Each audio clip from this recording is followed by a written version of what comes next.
And they are there. I call them as archetypes. And they can be approached through the fire ritual. These are all technology. And your every moment is controlled by beings. They are not just planets, because behind every planet is a being. They are out there to help you too. But now most teachers shy away from this and then promote a philosophy that is not completely rounded. Through human reason, through analysis, through Samkhya, through intellectual introspections, you will never be able to get anywhere close to God. The day you give up analysis, the day you give up understanding, the day you give up your communication, the day you give up everything except live in emptiness and love, is the day you will understand God. You can see God. It's not that God is not there. You can see God. But you cannot see with your mind, your intuition, or through any other human apparatus. You will be enabled in a very different way. And that is, the key is with God. If He wants to reveal Himself, He will reveal it to you. My role in this is to be a conduit for bringing all these gods and goddesses, all the principles that are out there, to come and help humanity to transition to the next level. Those of you who have been following me know very well that I am now into the light body. The light body is the only answer for humanity to have a permanent feeling or experience free from pain, free from ache, free from diseases, free from old age, free from death. Light body is the only answer. Not billions of dollars, not having all the luxury in the world, not having wine and women and sex. They are pleasures. Ultimately, everybody is going to get old. Disease will invade the body, the mind. And nursing home is the answer leading to the cemetery. That is not acceptable.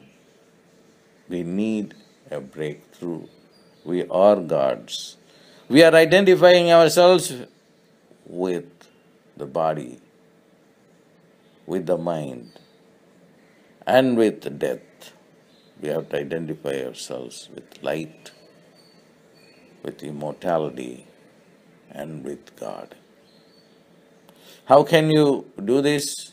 You cannot do that by yourself, because it's not in the human realm. From this day onwards, I will do this for the entire humanity. And that is the decision I made on this day.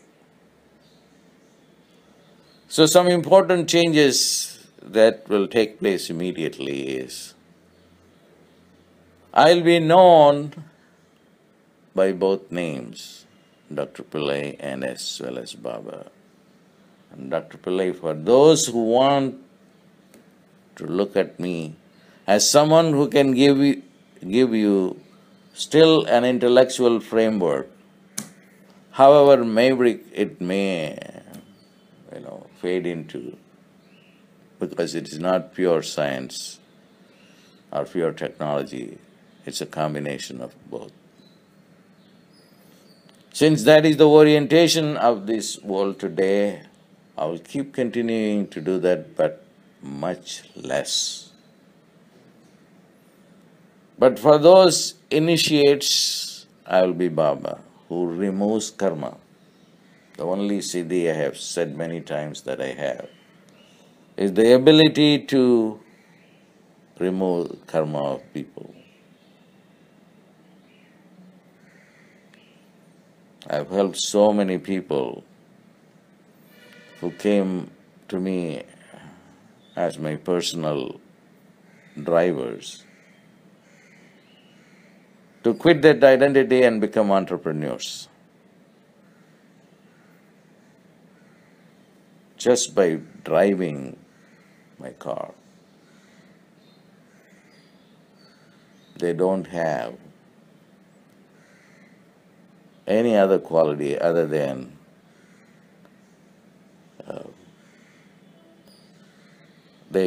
they were in my presence on a continued basis. So I want to offer this, my energy, to everyone who want to connect with me. Put out a question and ask for an answer. I am not confined to this body. I am everywhere. I am within you and without you.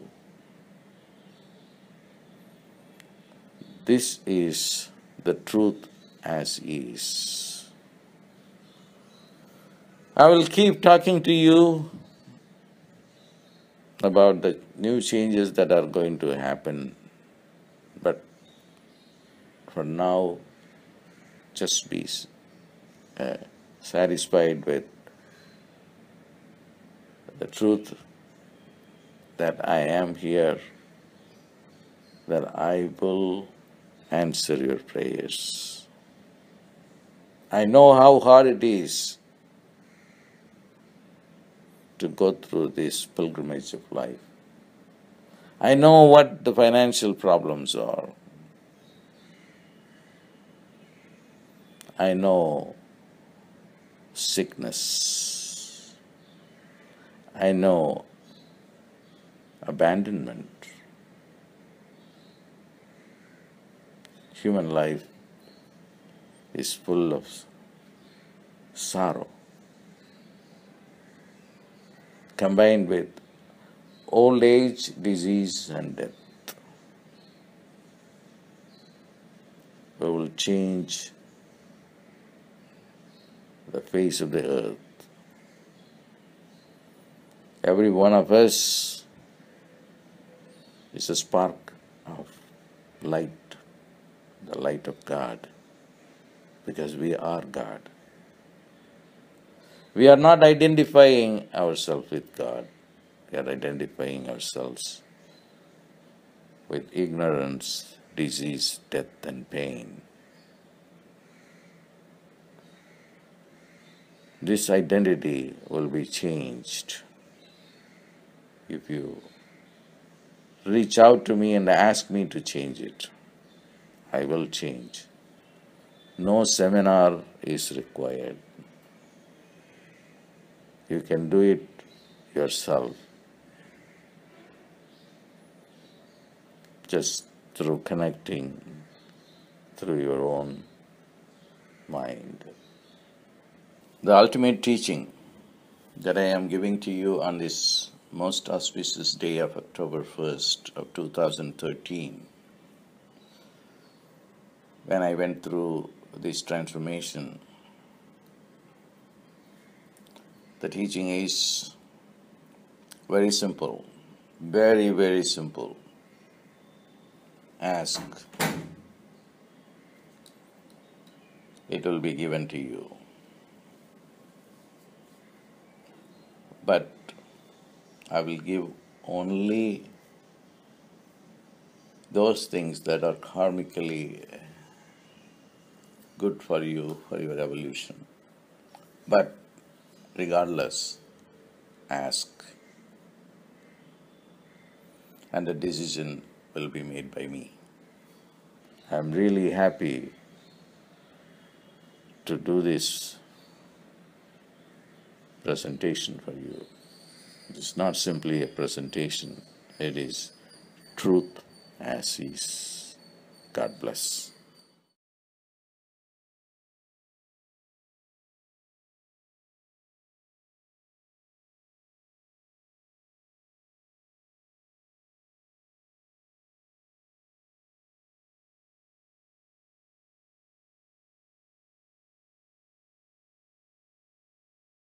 Today, October 1st, 2013, is a Tuesday. I'm recording this from India. The time is 7:18 a.m. It's a very important day in my life. From this day onwards, I will live a very different life. I will communicate with the entire world, to the entire existing created world in a different way, to the animal kingdom, to the plant kingdom, to the human beings, to the beings that are living in other galaxies as well. Not through words, but through my own consciousness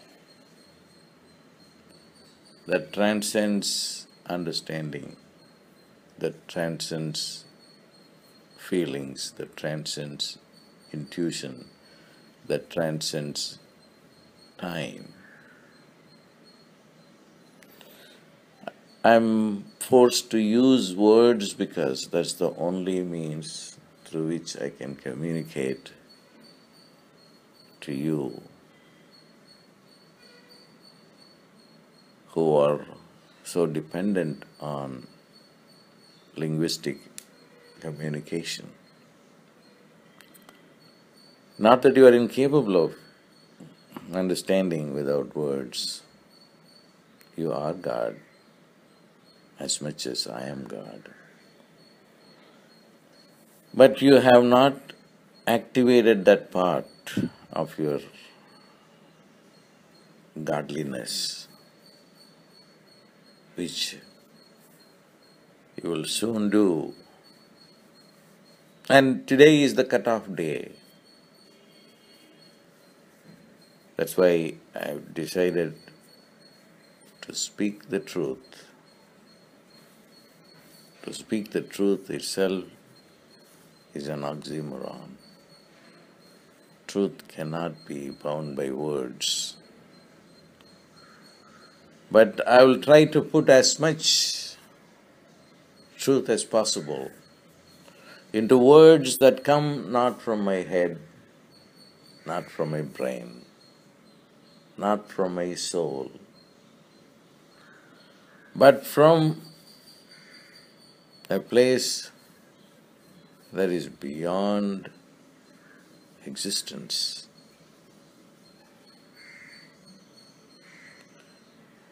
And that emptiness is capable of giving you the ultimate reality. It's not only an important day for me, but also it's an important day for the universe. I am quite confident now that the world will finally see light, evolution, and transformation. Not through any doing, not through construction of huge ashrams or teaching organizations. They are needed, they will be done, but they are relatively unimportant. What's important is my being here and disseminating that power that transcends time and space and understanding. Let me review what has gone up until now. Up until now, I have been trying to keep a low profile and was preparing the world for transformation in steps, in ways that you can understand through your limited reasoning capabilities. I am neither Dr. Pillai or Baba, as some people call, but I am also both and more.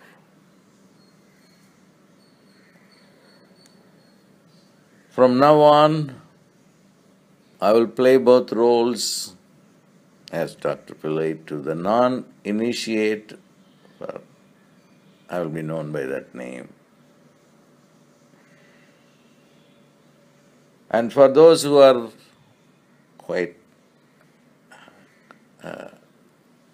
connected to me, I will be Baba, because the term Baba is loaded with meaning and it exactly represents what I came here for the earth plane to do. Why did I come here and why did I incarnate in Rameswaram, which carries the sin-dissolving wells inside the temple? The wells existed even before the temple came into existence. The wells are important, not the temple.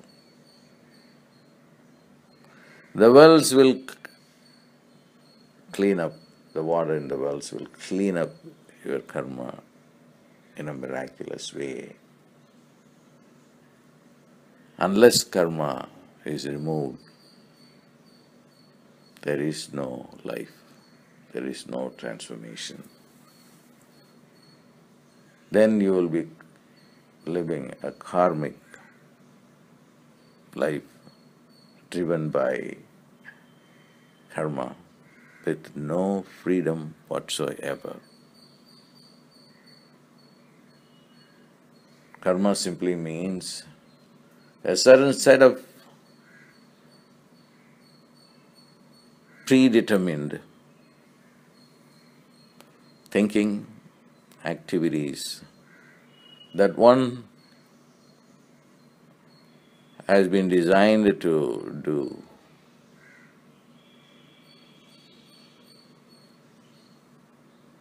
And that one comes here and then does that. And no one has any freedom whatsoever to get out of that. Karma plays itself not only on a daily basis, on a second-by-second basis. And I just came here to do this purpose. And the name that reflects my avatarhood to remove karma is Baba. Nobody up until now has revealed the real meaning of the word Baba. People say it is father, maybe it is. But Shiva revealed to me, and I think several years ago, through an Adi scripture, you will be called Baba because you will remove Papa. Papa in Sanskrit means sin. It's important to remove the sin. Unless you remove the sin, consciousness will remain ignorant. There are many modalities that are available. One thing that has been unique as far as my teaching is concerned, when in comparison to all the other teachings available, not only today, but in eons. And that difference is, I am all inclusive. I have not excluded anything from any religion, from any tradition. All of them are valid.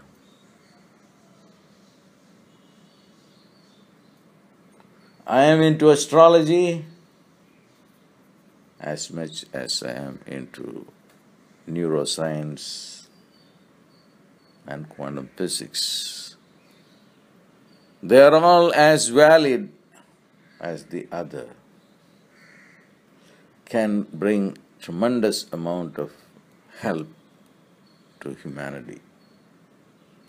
But this is not the case with most teachers. Most teachers are geared to just one particular path, or maybe a few.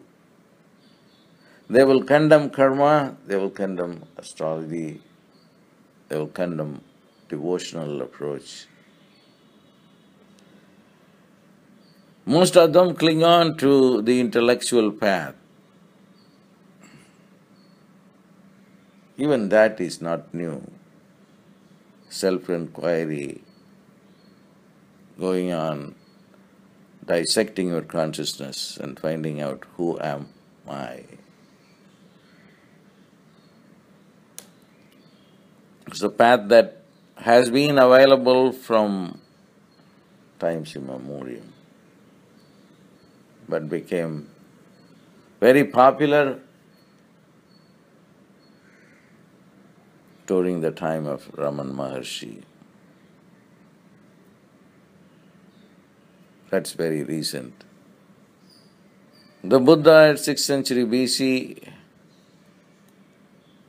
was tied to emptiness,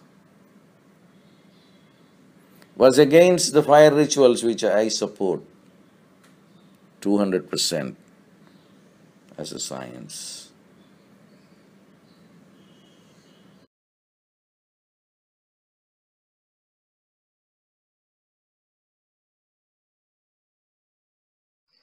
I'm very happy to do this program. It's going to be a unit by itself, although I'm going to talk about it as a prelude to the Guru Purnima program. The Guru Purnima program syllabus, I have it here, is I'm going to teach you about the astral body, which is a study of your midbrain and also the limbic system, so that you can see the astral body. This is something I'm going to teach about in this session too, for the benefit of everyone who may not be able to do the program. And the rest are like conquest of slow time. So we are all victims of slow time. And that is functionality that we need to activate in the pineal gland. So that will be the third eye. So I will do that. And then also there is what's called particularizing the mantra. We have been using mantras for various results, but the proper way of using it is for an extended period of time, and then using it at the subatomic level. So you have to reduce the mind to the subtlest possible level that your human consciousness can hold beyond your mind consciousness. That is what I call as a particularizing the mantra, syllable by syllable, and that will be something that I'll be teaching. And then the yantra, and we have been using the yantra, but we never have a proper understanding of it. It is actually the landing pad for the divine to descend on. Before you have the experience of God, of a particular yantra, he has to descend onto the yantra. That is the landing pad. So these are some of the things that are included in the Guru Purnima program.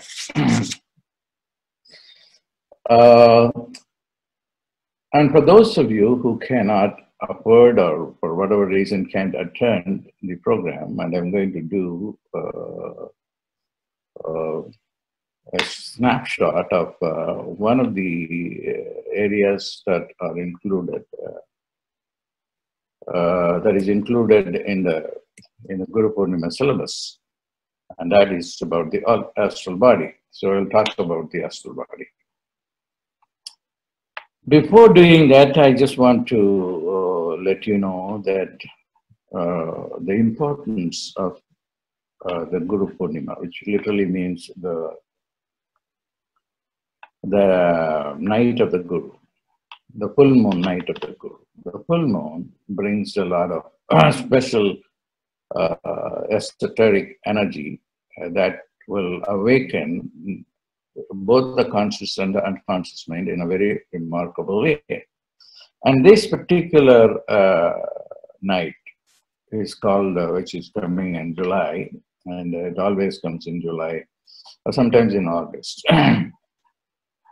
is very significant because of its positioning in the sky. I'm not going to go into that. And why it is called Guru and Guru Purnima, and why is a Guru important? I will ask the question now. Some days ago, some person asked me a question, and I know that what troubled him. And he wanted to ask the question, why is a Guru needed? Or in other words, since you are talking to me, why do I need you? Can I not read books or meditate on my own and then find what the reality is or what the reality is not? Instead of asking the question in a direct way, he was asking why do we need, an outer help. That was the way he posed the question. I knew what was in his mind. So I did answer him the question. You need a guru or a teacher, because I didn't want to go in a convoluted way. I wanted to answer the question directly. You need a guru. Otherwise, it is very difficult. I'm not saying that you cannot be enlightened with a guru. You can be. But it will be like groping in darkness. And the guru can give it to you in a second, what you cannot get over a lifetime. And in my own experience, this is not the first time that I've been a guru. I've always been a guru, as far as I can remember, in many, many lifetimes. What matters is the blessings. Even now, I can say that who I can help better and instantaneously and do miracles for them is those who can relate to me at a heart level at the faith level. Faith belongs to the heart, not to the head. Intellectually, you cannot figure out many of the things. Intellectually, you can figure out, certain realities that unfortunately we think is important more than the unseen reality. We give more importance to the rational, intellectual reality. But what is more important and easier and prudent to have is really the unconscious, untaught intelligence. Whatever can be taught involves time, and it is only going to be limited. But the untaught intelligence, which belongs to the unconscious, belongs to the area of miracles. And we have abandoned it because we have abandoned the midbrain, we have abandoned the pineal gland, and then these belong to the whole brain, where the gurus use primarily these brains parts, which we don't in the contemporary 20th century man, 21st century man use. So if we get to that midbrain and pineal gland and the limbic system and understand more and then use them more and then bring them to functionality, life is much more easier. That is the domain of thought manifestation. And that often is given by a touch. The touch by the guru, the enlightened person. And he can touch you just by his own sight, or he can touch your head, or he can just look at you in a significant way, or you may not know what's happening, that you'll be transformed. So what is necessary is a personal relationship with a guru. Whether it is Jesus or Moses or the Buddha or a guru that you know of, it doesn't have to be one guru, it can be many also, but it's better to have one because otherwise you'll be confused. And that's the reason you have to have one. And if you relate to him in a significant way, in a very sincere, in a faith-based way, then you don't need much. Then you are in the hands of the guru. That's why in the Indian tradition, guru is called the creator god, Guru Brahma, Guru Vishnu, Guru Devo Maheshwara, Guru Sakshat Param Brahma, Tasmai Sri Gurave Namaha. My guru is the creator god, the protector god, and the god who dissolves. And he is that. So the God cannot come directly into this world. Why did God have to send Jesus? Because he cannot come. And why Jesus could have come in his own form, which is a light form, and nobody could see him. Okay? So he has to come in a human form.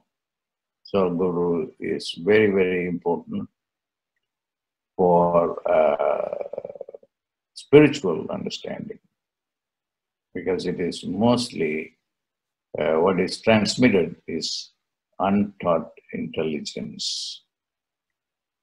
The transmission of energy is sometimes called the Shakti path, the energy transmission. And no words are uttered at that level. You don't need anything. Just by being in utter faith and surrender, one can learn everything. If you read the New Testament, Jesus kept on saying one thing: believe me, believe me, believe. Believe in the one that God has sent. The word believe is repeated many times, and there is a significance to that. Not that Jesus is begging you to believe. By saying the word, repeating it many times, He is instilling a consciousness. I believe, for instance, I believe. If you keep on saying, I believe, I believe, I believe. And in some churches, they have a believers group. So the word believe is a mantra. If we go on saying, everybody has problems with belief or faith. I do have that. So what you have to do in order to create that belief or faith is that I believe, I believe, I believe. Because this word believe, I just have experimented, and then I have looked at the Bible many times, and I immediately discovered that there is a lot of wisdom in it. That's why the Bible itself is called the Word of God. The Word of God has the power to create things. It is not just like an ordinary word. It may be the word that you use, but also God uses that word. But there is a difference when it is read in the context of the Bible. So I want you to see, to use the word believe. I believe, I believe, I believe. Because the word believe will actually create the belief in you, in God, and also in you. You have to believe in you also. So I believe, I believe, I believe. And then you take a word like, and then the other day I was reading Luke, and Jesus was talking about, don't worry about life. I think somebody took it and put it on an Instagram and then gave some instructions. I think it was Gina who did that, Jayarada. And then what happens when you read that particular one where Jesus talks about, don't worry about life.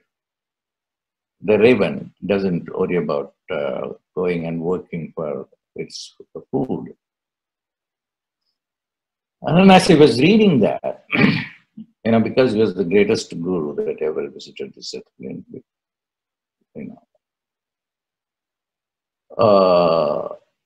I could see the power of each word functioning like a mantra. So it came to my mind that I thought I would share with you. They don't worry about food. God provides the food. Okay? And when you read every word, word by word, that particular passage, in all passages that were spoken by Jesus, you can see the power. And there is a passage where he talks about food, and I don't remember that passage. Maybe I'll do another video on that because it's not the time for me to talk about that, which can be used for weight loss. I'm going to just empirically verify by asking many people to use it for weight loss. This when Jesus talks about food is not needed. Food is not everything. Okay? But when you use that word at least 108 times a day, it will become a mantra. And I will come to that in another video for you. So the guru is important. But he can do what the books cannot do, or what you cannot figure out by yourself. And now, what he can do is go beyond the physical, visible reality. For us, the physical, visible, and reality is the only reality. If we cannot see anything, science cannot accept it. Unless you have to prove it through an equation or through an experiment.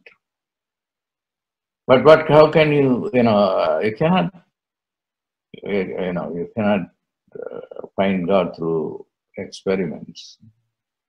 No. because he's beyond every conceptualization that you have. But all concepts are created by the mind, and the mind is logic. So you have to go beyond logic where yes and no mean the same. So it is a very confusing reality to the mind. And the mind is capable of only things that it happens to know and is accustomed to know. I'll give you an example. Now, why are we not able to see our astral body? It's a concept. But we don't see that astral body. What do we see? We want to see only the physical body, the flesh and blood body. In the previous video I did for a few minutes, I told you that the physical body carries the invisible subtle body called the astral body.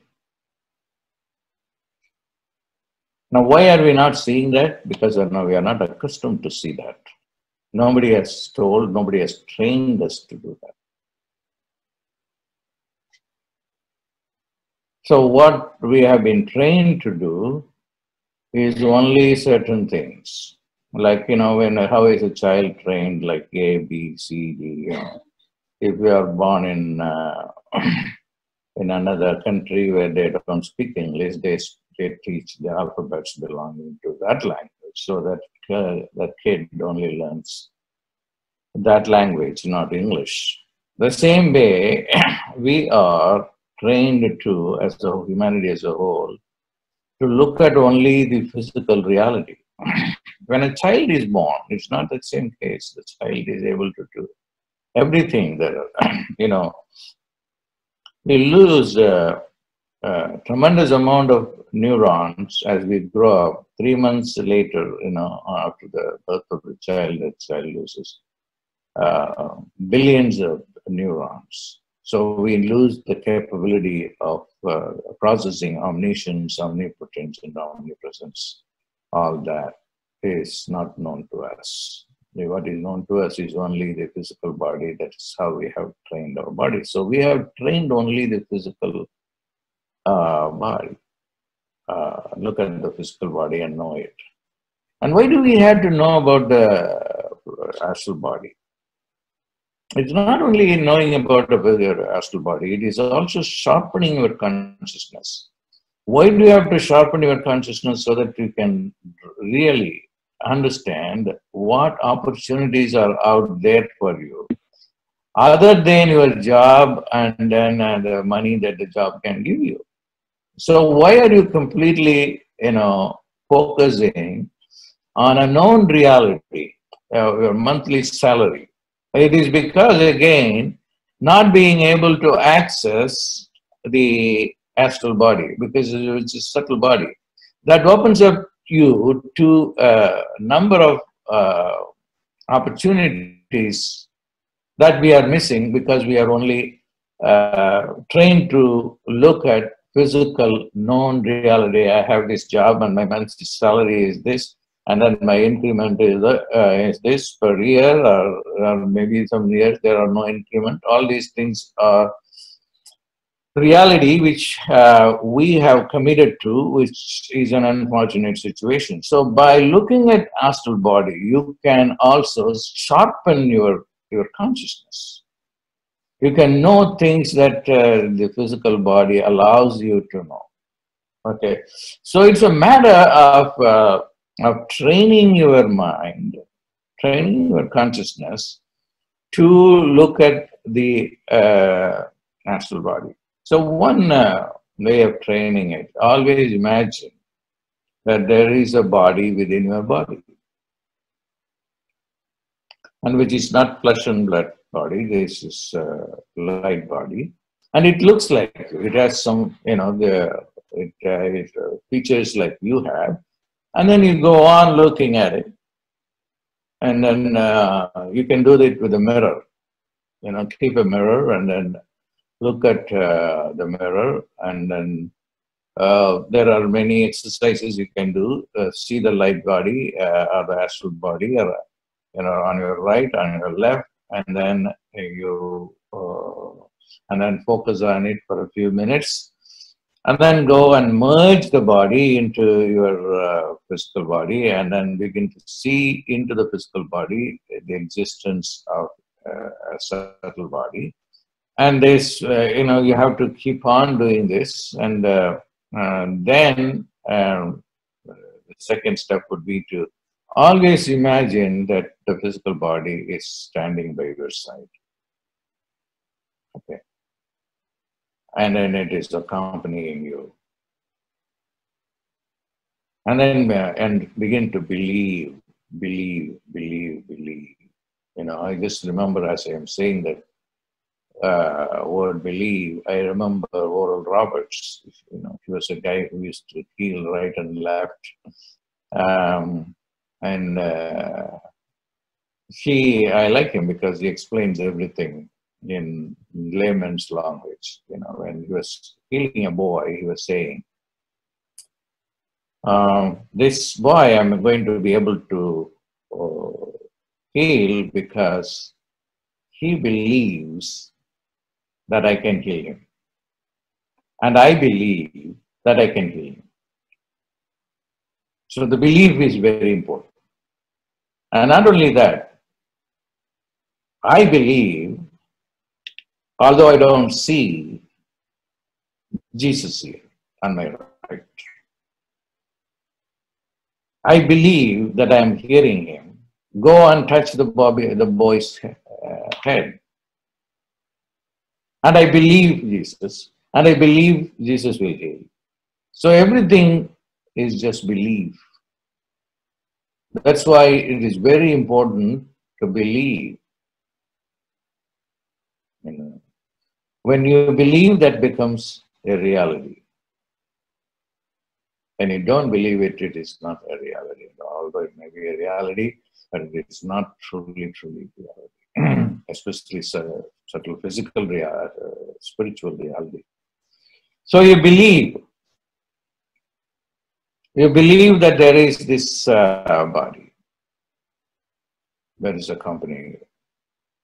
Now, as you go on doing this over and over and over again, what happens is the time comes that the physical body will be more real than the physical body. The spirit, the astral body is more real than the physical body. And at that time, you can use the astral body to do whatever you want to do, because the physical body is not capable of doing that.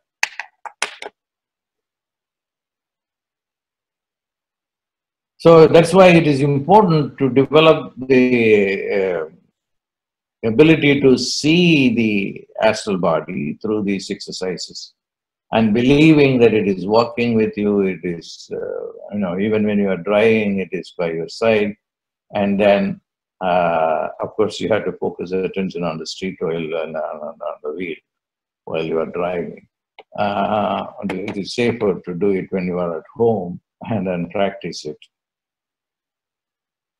And when you practice it, it will become real. And the advantage, as I have said, is, you know, there is a saying about healing. Healing, somebody has cancer. Can you heal cancer? Yes. How? In a spiritual sense, you can heal it when you believe in God or Jesus or Krishna or Shiva or whatever you believe.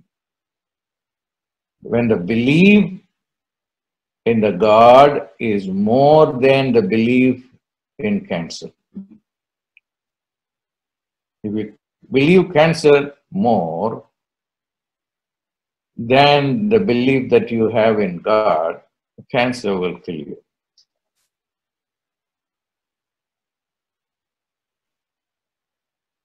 So that's the bottom line. The bottom line, the belief should be 100%. You should be completely a basket case when you are doing this practice. Then, when the physical body and the astral body merge, life becomes a lot more easier. Then you will be able to know how to incorporate the two. Then there won't be any more hallucination or imagination. Then the astral body, when the astral body merges with the physical body, then the physical body will have the characteristics of the astral body. There will come a time when science will accept it, and then we don't have to wait until science is going to accept it. It will take a long, long time because science is very, very slow. Because its methodology is not geared to understanding the spirit. Sometimes I always wonder why science is still not looking at life itself, the life energy, because they are not comfortable. If the life energy is not there, if life energy goes out of my body, so I fall dead. I cannot come and sit in front of you and talk on the computer and then talk to you.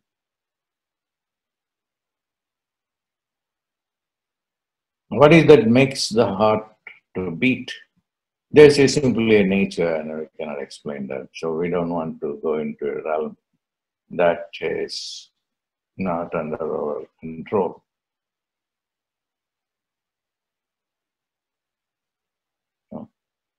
But the yogis'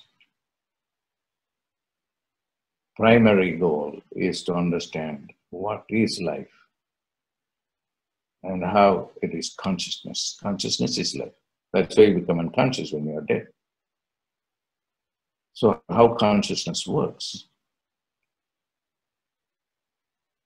how breath works, because breath and consciousness are related, and when you don't breathe, you die. So what is the relationship between breath and consciousness? So all these things are necessary to understand the astral body. Now, I just want to give you also some more concrete technique, especially for those of you who cannot come to this course and then you want to understand more about the astral body. In order to know about the subtle body, the astral body, you have a mantra. There are many mantras, and I'm going to give you one. So I will explain the whole process during the 4-day workshop. But for you, I will give you just only the mantra which you can use. And it can do you a lot, not just only understanding the subtle body. The mantra is a reversal of the mantra Namah Shivaya. You say Shivaya Namah. And where do you say that? Not within the body. You put your attention here, 12 inches above the head, and then go around circular. Shivaya Namah. Shivaya Namah. Shivaya Namah. Close your eyes and do it. Shivaya Namah. And circulate your hand, your palm in a clockwise direction. Shivaya Namah. Shivaya Namah. Shivaya Namah. While you are doing that, visualize your astral body as an aura around your physical body. An aura is a field of light around your physical body, above the skin, the total body. You visualize it, and then while you are moving the hand, then hold on, and then say, Shivaya Namah. Visualize.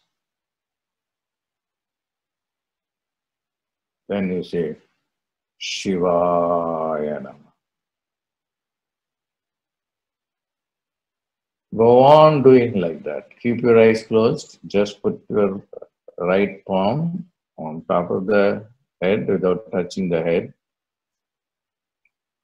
roughly about 12 inches above the head, and then rotate your palm over the head. Shivaya Namah. Shivaya Namah.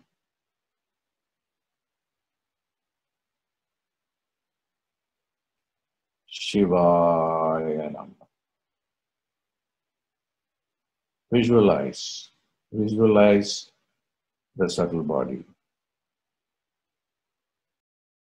As you are doing this, this body goes into your physical body and merges with it, with the physical body. Shivaya Namah. Shivaya Namah.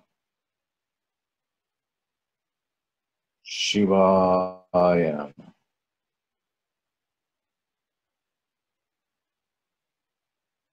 Shivaya Namah. Shivaya Namah.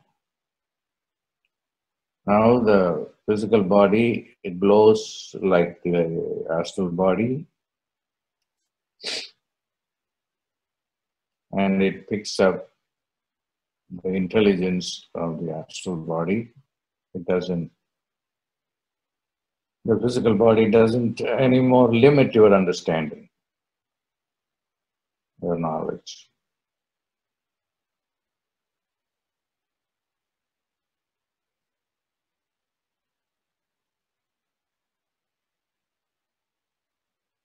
The astral body being intelligence, it will not allow diseases to stay,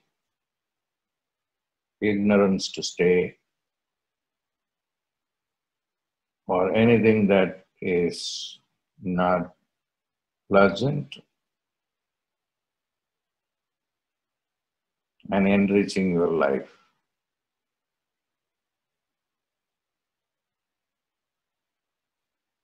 Shivaya Namah. Shivaya Namah. Shivaya Namah.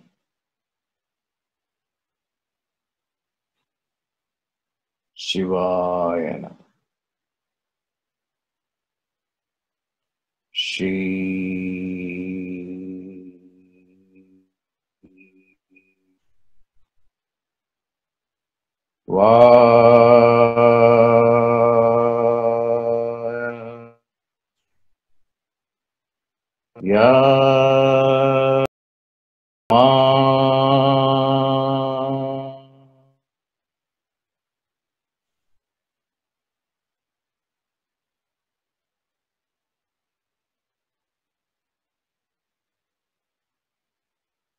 Shivaya Nama will allow you to see beyond the visible, beyond the known. So it's a mantra not only for activating your astral body, but also can do a bunch of other things. So I was very keen that I should give it to you as a gift. So keep doing it. And just to remind you, it will also get you beyond your logical thinking. It will also help you to remove the stumbling blocks, the mind blocks, for the mind to conceive the inconceivable.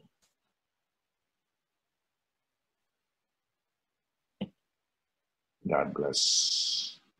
I want you to, if you can, to come to the program. It's a 4-day program where I'm going to talk about interesting things which I've never done before. The conquest of slow time, which is a matter of the pineal gland functioning, and I will talk about the third eye, and the particularizing of the mantras. So how we can go to the particle levels of the mantra, and also I will talk about the yantra, which is the landing pad, which is the copper plate that you have. So we'll provide you the copper plate during this program. Okay. And that's all I wanted to share with you this morning. God bless. Namaste, Babaji. You said you would take some questions. Okay. So I'm asking people to post them in the chat. Okay.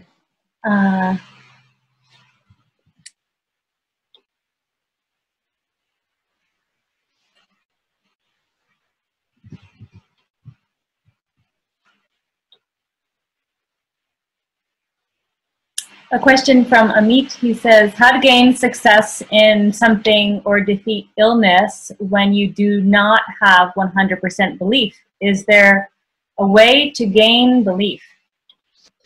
I believe. Keep on saying, I believe.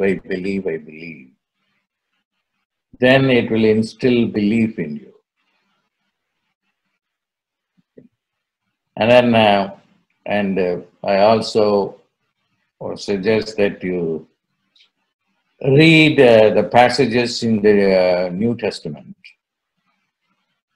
where, the New Testament is about 80% non-Jesus. Other people saying about what Jesus said. But there are passages where Jesus speaks to these people and they have recorded. And it's all about faith, and it's all about the word. So I recommend that you read that. Although it's not in Hebrew, it doesn't matter. It really works. So that's the way you can create faith. And I'm going to talk a lot about Jesus in the coming days. Okay, say the short answer to your question is, I believe. Then you can create faith. And then and also some time ago I did teach, maybe a few years ago, a mantra that I got from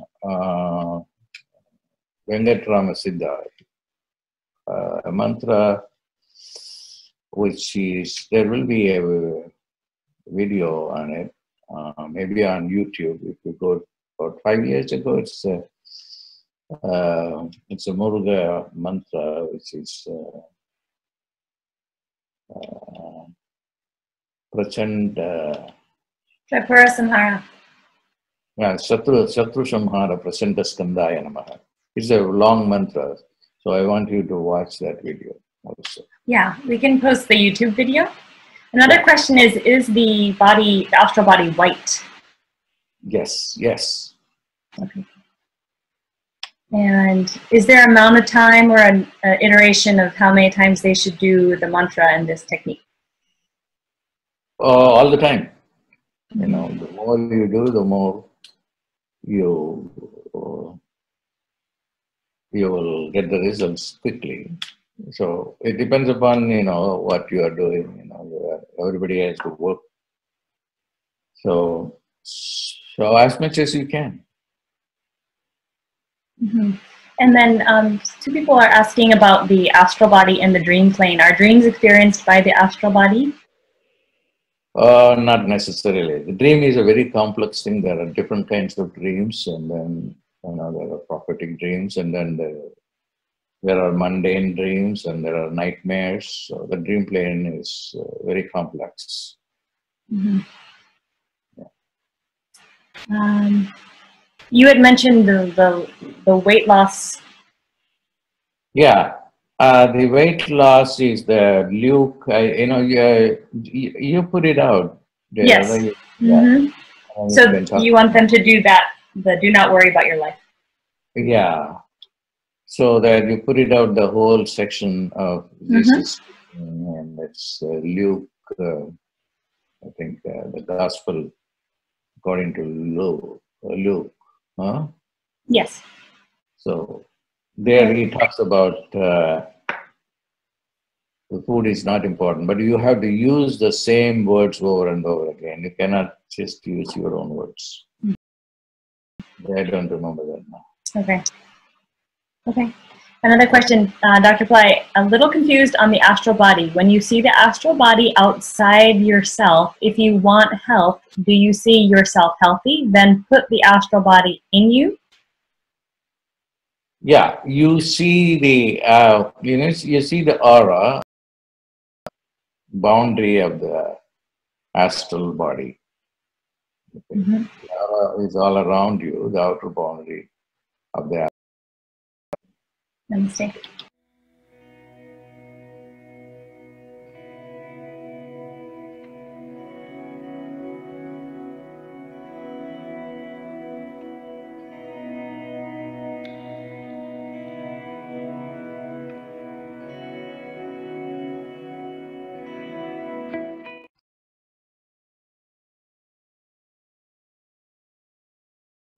All that you need to know in your life is just simply to know how to think powerful thoughts.